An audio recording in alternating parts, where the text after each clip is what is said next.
제2차 세계대전이 일어나기 전 몇 년 동안 영국 정부는 우려했다. 전쟁이 일어나기 직전인 1937년에 영국군 사령부는 가장 끔찍한 예측을 담은 보고서를 발표했다. 독일군의 지속적인 폭격으로 60만 명이 죽고 120만 명이 다치며 거리에 대혼란이 벌어질 것이라는 내용이었다. 1940년 가을에요. 영국 정부에서 우려하던 일이 결국 터졌습니다. 독일군의 폭격기들이 아주 파괴적인 야간 폭격을 시작했고요. 굉음을 내면서 폭탄을 투하했죠. 건물 100만 곳이 손상이 되거나 파괴됐고 약 4만 명이 목숨을 잃었습니다. 영국 정부의 관료들이 두려워하던 그 모든 상황들이 벌어졌던 거죠. 그러나 딱 한 가지는 보기 좋게 예상이 빗나갔습니다.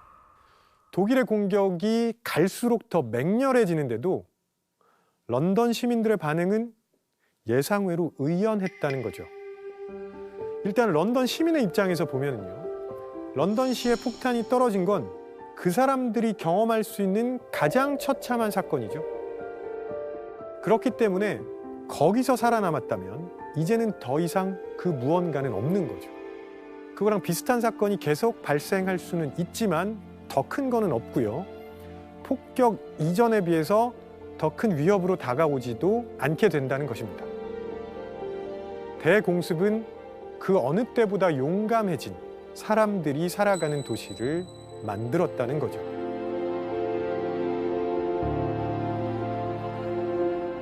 자, 그러면 어떻게 하면 상대편 국민들을 가장 불안하게 만들 수 있을까? 소문 퍼뜨리는 게 가장 불안하게 만드는 최고의 방법입니다. 야, 어디서 이런 일이 있었대? 마치 도시 괴담처럼요. 그 당시 전쟁 상황에서는 팩트 체크라는 게 거의 안 되기 때문에 이렇게 소문이, 특히 허상의 소문이 두려움을 더 강하게 만들어주는데 적격이었을 겁니다. 그렇게 하는 게 훨씬 효과적인데 독일군은 바보 같은 짓을 한 거죠. 자, 우리 모두는 공포를 쉽게 느낄 뿐 아니라 또한 두려운 상태를 겁내는 경향이 있습니다. 그리고 공포를 극복하면 흥분감이 생기죠. 공습이 벌어지면 극심한 공포에 빠질지 모른다고 두려워해 왔지만 막상 공습이 일어나면 겉으로는 타인에게 차분한 모습만 보여주게 됩니다. 그리고 안전해지게 되면 예전의 불안감, 그리고 현재의 안도감, 안전하다는 느낌, 그런 게 대조를 이루면서요, 오히려 자신감이 높아집니다. 우리의 역경이 때로는 바람직한 방향으로 움직일 수도 있다는 거죠. 우리도 지금 휴전 국가잖아요. 그런데 우리들은 왜 이렇게 아무렇지도 않을까 하는 생각을 해봤는데 폭격을 당한 런던 시민들의 마음 상태와 비슷하지 않을까 싶습니다. 이미 부모님 세대는 전쟁을 직접 경험하셨죠. 그렇기 때문에 그것 자체가 크게 두려움으로 다가오지 않습니다. 그리고 실제로 경험이 없는 다른 세대들은 어떨까요?